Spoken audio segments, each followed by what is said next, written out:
Friends, eight educational platform में आप सभी विद्यार्थियों, अभ्यर्थियों, परीक्षार्थियों का बहुत बहुत स्वागत है जो अपने करियर के इस दौड़ में लगे हैं कि उन्हें एक अस्थायी शिक्षक बनना है और उसके लिए विभिन्न तरह की शिक्षा से संबंधित परीक्षाओं में आप दिन रात मेहनत करके उसके कंपटीशन को क्वालिफाई करने में लगे हैं। आए दिन हर राज्यों की टीईटी की परीक्षा, सीटीईटी की परीक्षा, केंद्रीय विद्यालय की परीक्षा आदि होती रहती है, जहां से आप अपने आप को एक योग्य शिक्षक, एक अस्थायी शिक्षक, एक सुयोग्य शिक्षक बनाने के प्रयास में लगे रहते हैं। आज का हमारा टॉपिक आप देख रहे हैं वह है लर्निंग एंड पेडागोजी, अधिगम और शिक्षा शास्त्र। शिक्षा शास्त्र का अर्थ होता है वैसा शास्त्र जो उस विषय को पढ़ाने में, बच्चों को पढ़ाने के लिए ऐसा उत्साहवर्धक तरीका निकालें जिससे कि बच्चों को पढ़ाई आसान लगे, और यही हम सबों को करना है इस पेडागोजी के टॉपिक में। आज का हमारा टॉपिक लर्निंग एंड पेडागोजी का यह टॉपिक जो उसमें बनता है यह है कि बच्चे विद्यालयी उपलब्धि में क्यों और कैसे असफल होते हैं। हम यदि शिक्षक बनना चाहते हैं और बन रहे हैं, या हमारे घर में शिक्षक हैं, हमारे घर में यदि बच्चे हैं, हम अभिभावक हैं, तो हमें इस बात का ध्यान रहना चाहिए, जानकारी होनी चाहिए कि आखिर क्या कारण हम पैसे खर्च करते हैं, अच्छे टीचर देते हैं, अच्छा स्कूल देते हैं, फिर भी हमारे बच्चे कहीं ना कहीं जो हमारा उद्देश्य होता है, बच्चे का उद्देश्य होता है, विद्यालय का उद्देश्य होता है, उसमें असफल हो जाते हैं। तो इन्हीं कुछ मुद्दों पर हम लोग आज चर्चा करने जा रहे हैं, जिस पर कि आज का हमारा टॉपिक निर्धारित है। वह बच्चे विद्यालय उपलब्धि में क्यों और कैसे असफल हो जाते हैं। तो बच्चों के असफल होने के लिए केवल बच्चे ही जिम्मेवार नहीं होते हैं, हम सभी लोग उसमें कहीं ना कहीं जिम्मेवार होते हैं। बच्चे, शिक्षक, विद्यालय प्रबंधन, उनका जो कार्य करने का शैली है, तथा साथ ही साथ जो उनका आसपास का पर्यावरण है, वातावरण है, वो सभी कुछ कहीं ना कहीं मिला के पर्यावरण इस तरीके से इनकी वृद्धि को, विकास को प्रभावित करता है। चलिए इसी विषय पर हम लोग आगे डिस्कशन को बढ़ाते हैं कि बालक स्कूल में क्यों असफल होते हैं। कुछ कारण प्रत्यक्ष रूप से स्पष्ट दिखाई पड़ते हैं। ऐसे इसके अतिरिक्त जो मैं आपको बता रहा हूँ, इसके अतिरिक्त भी कई कारण हो सकते हैं, परंतु जैसा कि मैंने अध्ययन के द्वारा इन मुख्य बिंदुओं को निकाला है जो आपके सामने है, और इससे आपकी सीटीईटी परीक्षा या अन्य टीईटी की परीक्षा या नौकरी संबंधित और भी यदि कोई परीक्षा होती है जिसमें कि शिक्षण क्षेत्र से यह प्रश्न बनता है, जो आप ध्यान से सुनेंगे। मुख्य बिंदु इस प्रकार है। पहला है कि अभ्यास की कमी अर्थात बच्चों के साथ अभ्यास की कमी, बच्चे पढ़ाई में प्रैक्टिस कम करते हैं। दूसरा है उचित प्रेरणा व मार्गदर्शन का अभाव। बच्चों को आगे बढ़ाने के लिए हम सभी ने बीएड में पढ़ा है कि कैसे उन्हें प्रेरित करना है, कैसे उन्हें मार्गदर्शन देना है, उसमें कहीं ना कहीं कमी हो जाती है, जिसकी वजह से बच्चे एक निश्चित जो उनका लक्ष्य होता है उसमें वह नहीं पहुंच पाते हैं, हमारा प्रयास भी सार्थक नहीं हो पाता है। तीसरा है बौद्धिक क्षमता। बच्चों की बौद्धिक क्षमता के अनुसार ही उनको पढ़ाई करवाई जानी चाहिए। कहीं बौद्धिक क्षमता कम है तो उनका सिलेबस बड़ा होता है, कहीं सिलेबस छोटा है, बौद्धिक क्षमता अधिक होती है, तो वैसे में बच्चे पर्याप्त मात्रा में अपना परफॉर्मेंस नहीं दे पाते हैं। इसी तरह चौथा बिंदु है मनोवृत्ति एवं आत्मविश्वास। पांचवी बिंदु है निष्पादन। पांचवी बिंदु है जैसा कि आप देख रहे हैं, पांचवी बिंदु है निष्पादन। छठी बिंदु है बालकों का स्वास्थ्य, तथा सातवां बिंदु है मूल्यांकन व्यवस्था, अर्थात उनके जो प्रयास हैं, उनकी जो परीक्षा होती है, उनका जो प्रयास है वह कहाँ तक सार्थक होगा, उस पर हम लोग डिस्कशन करते हैं। चलिए आज का पहला टॉपिक इसमें है कि अभ्यास की कमी। बालक यदि अर्जित ज्ञान का अभ्यास नहीं करेगा, अर्थात बच्चे ने जो सीखा है, पढ़ा है, यदि उसको प्रैक्टिस नहीं कराया जाए, ज्ञान का अभ्यास नहीं करेगा, तो स्मृति से बहुत सारी बातें विलोप होने लगती हैं, अर्थात बच्चे भूलने लगते हैं।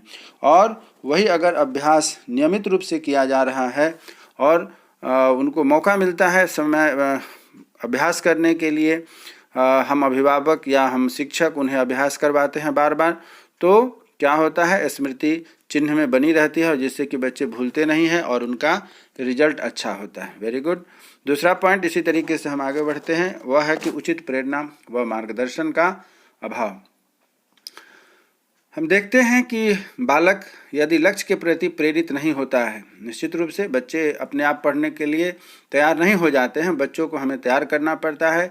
अभिभावक होने के नाते, शिक्षक होने के नाते बच्चों को हमें तैयार करना पड़ता है और उसके लिए प्रेरणा और मार्गदर्शक बहुत बड़ा बूस्टअप करने का काम करता है।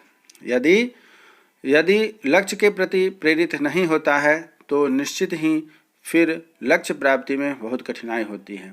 तो आपसे प्रश्न पूछा जाता है, परीक्षा में बनता है कि लक्ष्य के प्रति प्रेरित करने के लिए क्या करना चाहिए। तो हमें प्रेरणा व मार्गदर्शन का उन्हें संचार करना चाहिए, तभी जाकर के बच्चे आगे बढ़ते हैं। इतना ही नहीं, उचित प्रेरणा के साथ सही मार्गदर्शन, बिल्कुल सही बात है। केवल उन्हें प्रेरणा हम देंगे तो उससे नहीं काम चलेगा, मार्गदर्शन भी करना होता है, अर्थात उन्हें मार्ग भी दिखाना होगा, मंजिल भी बतानी पड़ेगी कि उनकी मंजिल क्या है, उनका उद्देश्य क्या है।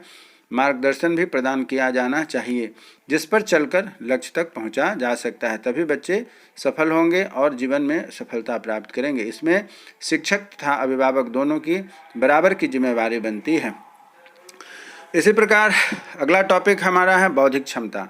बौद्धिक क्षमता से अभिप्राय है क्या है, हम देखते हैं। बालक में यदि बौद्धिक क्षमता की कमी हो तो वे सीधे सरल प्रश्नों के जवाब तो आसानी से रट कर दे पाते हैं। अर्थात कहने का मतलब है कि सीधा सीधा प्रश्न यदि बनता है तो आप बच्चे को देखेंगे कि वह जवाब दे देते हैं रट करके।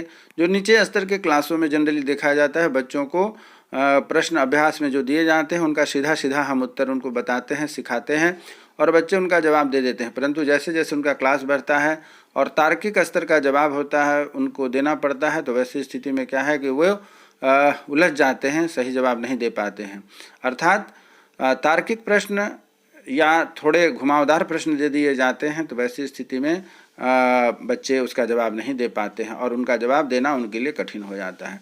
इस चीज़ को आप भी महसूस करते होंगे, जैसा कि आप CTET की परीक्षा या कंपटीशन में देने जाते हैं शिक्षक बनने के लिए या किसी भी परीक्षा के प्रतिस्पर्धा में जाते हैं, तो आप पाते हैं कि वहाँ पर यदि प्रश्न सीधा होता है तो आप सीधा सीधा उसका जवाब दे पाते हैं और प्रश्न का जो उत्तर है वह सही होता है। वहीं दूसरी तरफ यदि प्रश्न को घुमा करके दे दिया जाता है CTET, नेट या KVS या इसी तरीके से किसी भी परीक्षा में, तो वहाँ पर हमारा प्रश्न का आता हुआ प्रश्न का जवाब गलत हो जाता है। अतः हमें क्या है कि उन्हें कॉन्सेप्ट के साथ में बच्चों को समझना चाहिए, समझाना चाहिए, तो फिर वहाँ पर आसानी होती है। चौथा पॉइंट है मनोवृत्ति व आत्मविश्वास। किसी भी लक्ष्य को पाने या सफलता प्राप्त करने के लिए आत्मविश्वास तथा सकारात्मक मनोवृत्ति का होना जरूरी है। निश्चित रूप से यदि बच्चों के अंदर आत्मविश्वास नहीं है तो आप देखते होंगे निश्चित रूप से कि परीक्षा से पहले बहुत सारे बच्चे घबरा जाते हैं, तबीयत खराब हो जाती है। घबराने का कारण यह होता है कि उन्हें प्रैक्टिस की कमी होती है, उन्हें जो है कि आत्मविश्वास की कमी होती है। उन्हें लगता है जो मैं प्रश्न याद किया हूँ मैं भूल जाऊँगा, परीक्षा में ठीक से नहीं लिख पाऊँगा। तो ये सभी क्या होते हैं कि बच्चे घबराहट में याद किया हुआ टॉपिक वह भूलने लगता है और वहाँ पर क्या है कि फिर उसकी समस्या हो जाती है और परीक्षा गड़बड़ चला जाता है। तो किसी भी लक्ष्य को पाने या सफलता प्राप्त करने के लिए आत्मविश्वास तथा सकारात्मक मनोवृत्ति का होना जरूरी है। अब यहाँ बात दूसरी निकल के यह आती है कि यदि आत्मविश्वास की कमी होगी और वैसी स्थिति में यदि बच्चे रिजल्ट अच्छा नहीं करते हैं तो हम शिक्षक, हम अभिभावक की यह जिम्मेवारी बनती है कि बच्चों को थोड़ा सा उसमें सकारात्मक मनोवृत्ति को डाला जाए, उनको अग्रसर किया जाए, जिससे कि उनके अंदर नकारात्मक सोच ना आए और वह अपने आप को पुनः आगे की पढ़ाई के लिए तैयार कर सके।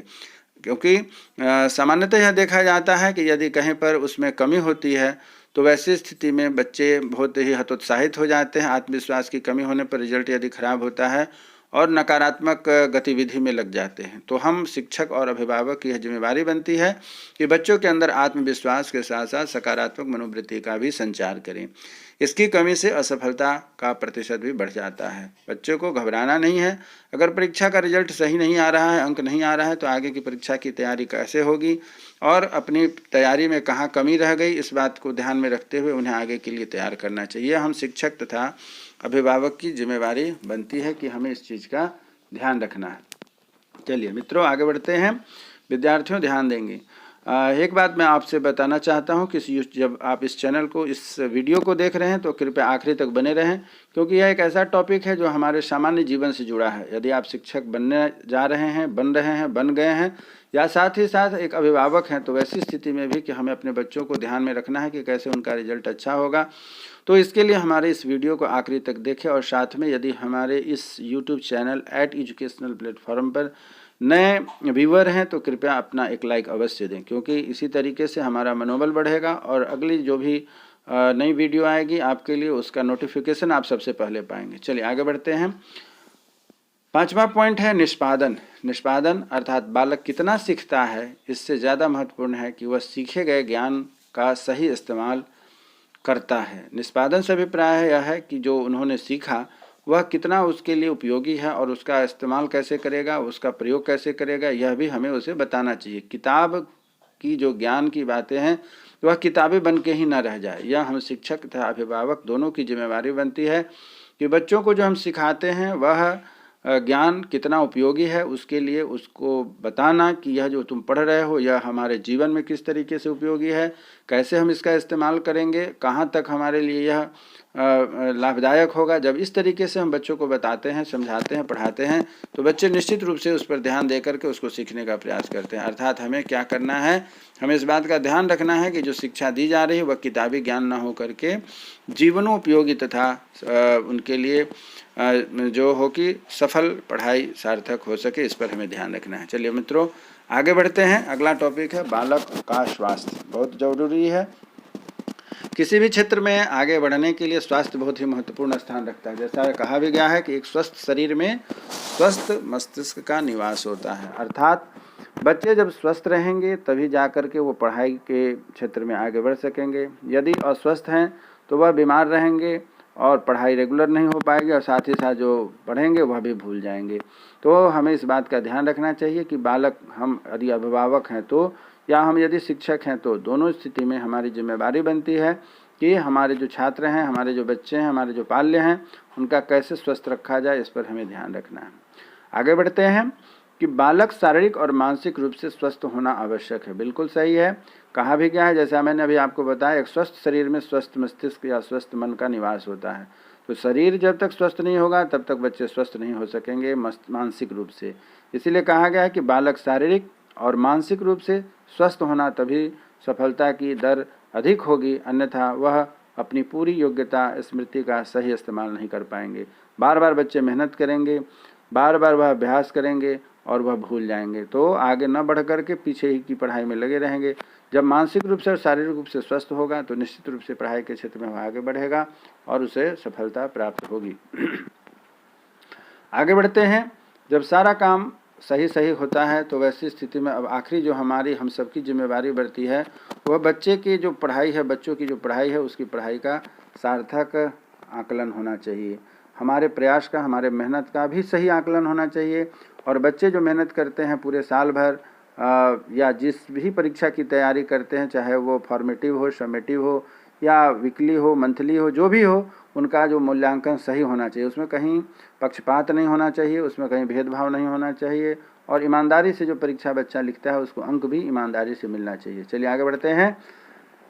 जहाँ तक संभव हो विद्यालय और शिक्षक को ऐसी व्यवस्था करनी चाहिए जिससे कि छात्र असफल ना हो। अर्थात जो बच्चे ने मेहनत किया है, शिक्षक ने मेहनत किया है, क्वेश्चन इस प्रकार से सेट किया जाना चाहिए कि हर बच्चे जो कि आपके क्लास में, हमारे क्लास में उपस्थित हैं, वो सभी उसका उत्तर दे सकें, क्योंकि असफलता किसी को अच्छी नहीं लगती है। क्वेश्चन सेट ऐसा होना चाहिए, बच्चों की परीक्षा की पैटर्न ऐसी होनी चाहिए कि हर एक बच्चा उस क्वेश्चन को कमोवेश अटैम्प्ट कर सके, उसका जवाब दे सके, तभी उस बच्चे को भी जब आंसर देगा, अंक आएंगे तो उन्हें मन लगेगा पढ़ने में।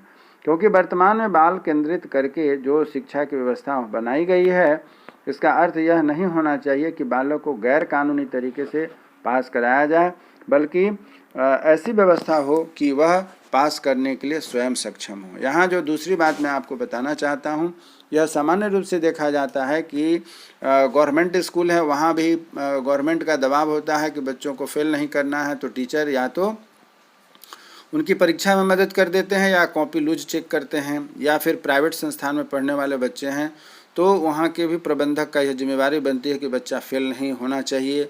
और वैसी स्थिति में क्या है कि शिक्षक गण उसको गैर कानूनी तरीके से पास कराने का प्रयास करते हैं, जो उस बच्चे के भविष्य के लिए बहुत ही हानिकारक होता है। थोड़ी देर के लिए यह अच्छा लग सकता है कि हमारे सारे बच्चे ने अच्छा अंक प्राप्त किया है, परंतु उस बच्चे के भविष्य के लिए बहुत ही हानिकारक होता है। तो इस तरीके से बच्चे कैसे असफल होते हैं विद्यालयी शिक्षा में, इस पर आज हमारा यह जो टॉपिक है वह पूरा होता है। मैं उम्मीद करता हूँ कि जितने भी मैंने टॉपिक आपको बताए हैं, हम सभी अपने शिक्षण क्षेत्र में इसका प्रयास करेंगे कि बच्चों को इन सभी क्षेत्रों में परेशानी ना हो। साथ ही साथ जो मैंने यहाँ पर नोट्स दिया हुआ है, ये अंडरलाइन किए गए जितने भी क्वेश्चन आपको सेंटेंस हैं, कृपया उसे ध्यान से पढ़ेंगे, क्योंकि इससे प्रश्न बनते हैं। और यह जो हमारा टॉपिक है दोनों ही काम में आएगा, आपके बीएड, डीएलएड और साथ ही साथ कॉम्पिटिटिव एग्ज़ाम में जो प्रश्न बनते हैं उसके लिए भी। इसी उम्मीद के साथ कि मैं फिर आपके साथ एक नए टॉपिक पर आपके साथ एक नए टॉपिक के साथ डिस्कशन करूंगा, और आपके साथ आपका सहयोग चाहिए कि आप हमें इसी तरीके से मनोबल बढ़ाते रहें। और मनोबल बढ़ाने के लिए यदि हमारा यह टॉपिक वीडियो आपको अच्छा लगा, प्रोग्रेसिव लगा, इम्प्रेसिव लगा, तो कृपया हमारे इस टॉपिक को एक सब्सक्राइब चाहिए यदि आप हमारे इस यूट्यूब चैनल @एजुकेशनल प्लेटफॉर्म पर नए हैं। तब तक के लिए जय हिंद।